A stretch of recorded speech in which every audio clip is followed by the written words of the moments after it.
So what kills an affiliate program most of the time? What keeps the profits from accumulating, snowballing, and making it work? Affiliate downlines either continue to roll down or they start rolling up. They never stop and stay. Never. You know that, right? Unless what? The product is so good. If the product is so good, people are happy to get it the way it is. It can stop and still everyone's ordering. They're like on auto shipment. And even if people quit recruiting, it may roll up slowly as people get off the auto ship, right? But for the most part, stay. However, most affiliate programs that most of the guys rapidly join, right? The things that you tend to think about, they're based on excitement, impulse sales. And so what happens? They need to continue to unroll, or people start thinking, why am I spending the money on this thing? And they quit. And the thing rolls back up. Why? Because this guy sponsors that guy, who sponsors that guy, who sponsors that guy. If that guy doesn't get anything, this guy starts to get frustrated. If this guy quits, this guy's gonna think about quitting and sooner or quit, which means this guy's gonna notice that two guys quit below him. He's gonna feel like, this isn't gonna work. And then that guy's gonna say, that's not gonna work. The thing rolls up. It never stays down. It either grows down or rolls up, unless the product is that good. Okay, I made that point to make this next point. The amount of physical exertion necessary to roll it down. It's funny because it takes distance and you have to overcome the distance. Here's the example I want to give you. Hey, you know what? I'm a millionaire. I'm going to join the program. I want to talk to people that they should join it because I'm a millionaire. Or I'm a millionaire in the program. I became a millionaire in the program. I have a lot of downline. You should join me. You'll be my next medium member. I'll train you directly. And you'll want to join because, hey, I'm a millionaire. I'm talking to some guy, right? Okay, that guy, he's going to run out and start telling people what? Hey, man, you should join with me because I'm in directly with this millionaire. But is that a good pitch to teach? Because now what do his guys have to say? Hey, man, you should join with me because I'm with this guy who's attached to a millionaire. So what are they supposed to say to their guys?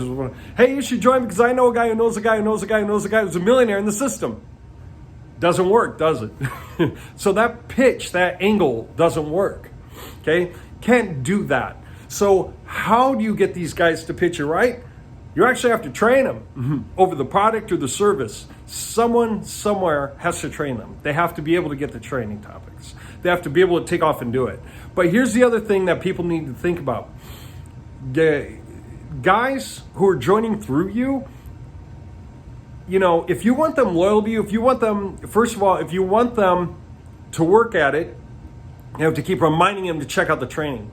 Again, if they were prodigies, they're going to go around you and go to the source. Because there are more benefits for calling the program owner directly and saying, hey, I'm actually really skilled at this. I want a direct line so that we can do the best thing possible. What can you give me? Okay? So the guys who are just joining through you, you're thinking, well, the company gives a training. Yeah, and 3% of the guys that you signed up are going to watch it. Maybe. And then they're going to recruit, and 3% of the guys they recruit are going to watch it. So if you talk to 100 guys who signed up, 3% are going to go far enough to watch the training, and maybe 2 of them are going to go out and each sign up 100 guys each, of which 3 guys each will watch the training, and 2 of each will do anything. So do you see what I mean? Now, the point that's really important is this.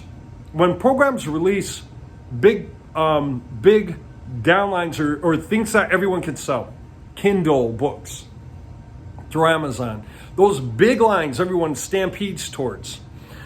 Let me be clear. The company is not expecting you to do a lot or do well, but the company expects to have 1 million guys each doing a little bit. If each guy gets them a $10 profit, but they have 1 million guys getting them a $10 profit per month, they're making tons of money, 10 million a month.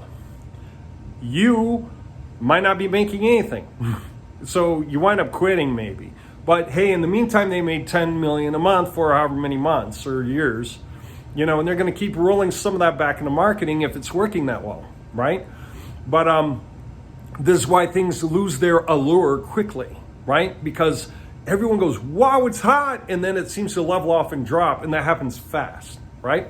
So you have to beware of the fact that the company itself isn't expecting you to become rich. They don't think you're going to develop a great downline. Most companies, if you were able to go undercover into the company and check their books, you'll find they have almost no downlines worthy of mentioning. Often, the guys who get on stage and talk about people that have done really well, you find out some of those guys, many of those guys sometimes all those guys, are actually actors that were hired to play that role and pretend like they made a lot of money through the program. Why? Because when the guy's selling that on stage, it is legal for them to use actors as long as it's somewhere in the fine print of their performance, because you can't sign up and say, well, I thought that was real.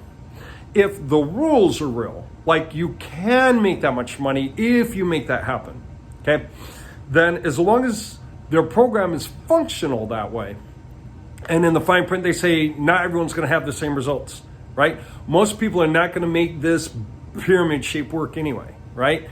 As long as it's there in the fine print somewhere, then they can use actors, because that's just testimonials, and testimonials don't have anything to do with the payment.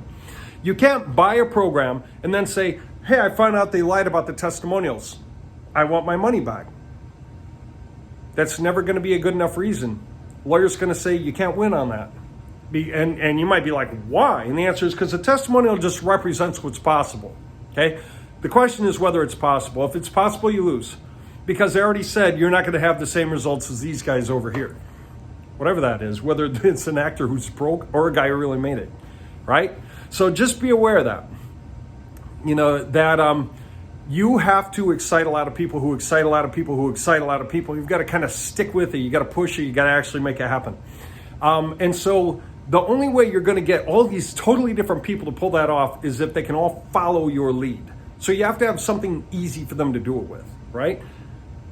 And what's cool about that is, what if you can replicate that through different programs? You can line up income streams. So first, you can make this thing really work a lot better. And then second, you can replicate. You can create your own good old boys club where you're one of the guys at the top. All right, we'll continue to the next.